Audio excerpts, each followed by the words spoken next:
That may be too modest an aspiration.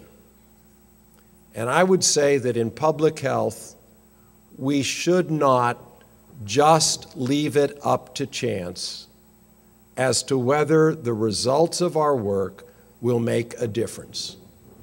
But let's face it, we in public health start with some very significant handicaps in having an effect.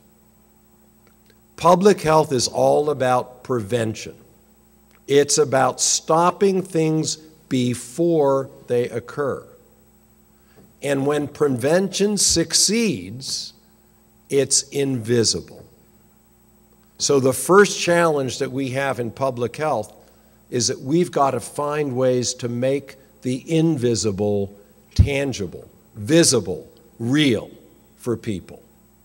The reason why so many people today question the wisdom of immunizing their children is because they've never seen a case of measles. They don't know what pertussis can still do. They don't understand the consequences of mumps.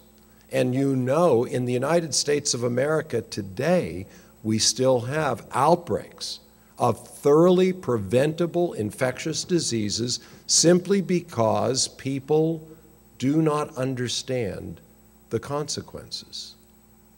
Public health is about having an effect today to prevent something that will occur otherwise in the future. How many of you here, this is perhaps too young an age group to speculate, but how many of you here did not have a heart attack because you either stopped smoking or never started, got exercise as you should, have eaten a reasonable diet, and otherwise maintained good blood pressure? Do we know? None of us can know that we did not suffer the consequences of what on average we can be absolutely sure would have occurred in the population. But how do we make that remote effect present and real?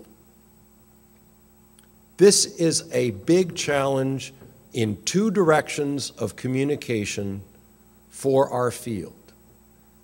Beyond communicating to one another, which is what we so often emphasize in learning how to do sound reports, good science, and clear communication, we must reach out to two different parties. We must reach policymakers, and we must reach the public at large.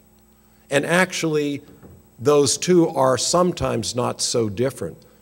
I'm sometimes asked, what's the difference between our Congress and a cross-section of the public? And my personal answer is, they're exactly like a cross-section of the public, except they're a little more outgoing than average, a little more personable, a little more gregarious, but otherwise they're us.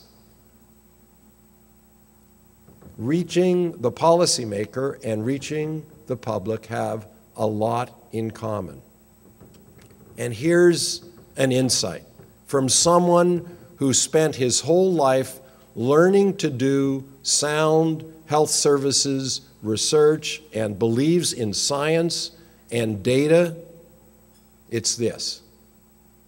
It's true that the plural of anecdote is not evidence. At the same time, do not be afraid of using personal stories to persuade those who need to be persuaded. Don't be afraid to take the good science and package it in a way that is real for people. It's sometimes said that a health statistic is a number with a tear attached to it. Let people see the tears. Let people understand the difference that it makes in the lives of individuals and families and communities, so that the messages of the science of public health can be absorbed and acted upon. And if out of this conference you take not only a renewed and deepened appreciation for the importance of the research that you're engaged in. But if you also can bring a renewed commitment to convey that where it needs to be understood, at the policymaker and at the public at large, then you will have made a real difference for public health.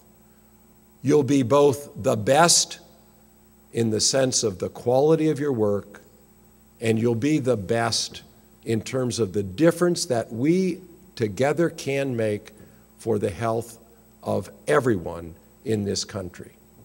I congratulate you for your energy and your work together. I wish you Godspeed in this effort, and I look forward to hearing your comments and questions this evening, and I thank you all very much for including me in this conference.